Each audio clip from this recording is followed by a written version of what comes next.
ईमानदार और भगवान में अटूट विश्वास रखने वाले किसान की है। इस किसान का नाम लेंचो है। वो प्रकृति, मेहनत और भगवान पर पूरा भरोसा करता है, लेकिन जब प्रकृति उसके खिलाफ हो जाती है तब भी उसका विश्वास डगमगाता नहीं। लेंचो एक गरीब किसान था। वो अपने परिवार के साथ एक छोटी सी झोपड़ी में रहता था।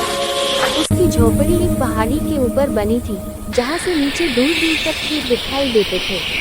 उसी खेत में लेंचो मकई की फसल उगाता था। उसके पास जमीन बहुत कम थी, लेकिन वो बहुत मेहनती था।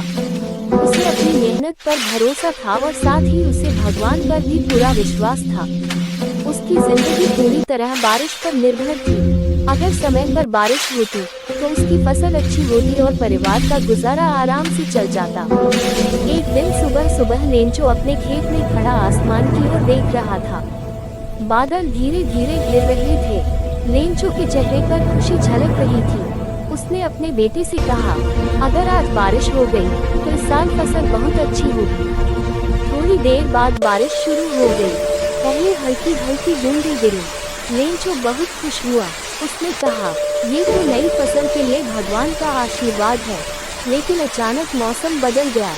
बारिश के साथ ओले हेलस्टोन्स गिरने लगे। पहले छोटे छोटे ओले गिरे, फिर बड़े बड़े। पूरा खेत सफेद हो गया, जैसे नमक बिछ गया हो। ओले करीब 1 घंटे तक गिरते रहे। जब ओले रुक गए तो लेंचो अपने खेत में गया। वहां जाकर उसने जो देखा, उसका दिल टूट गया। पूरी फसल नष्ट हो चुकी थी। एक भी पौधा बचा नहीं था। मकई के दाने टूट चुके थे। लेंचो की आंखों में आंसू आ गए।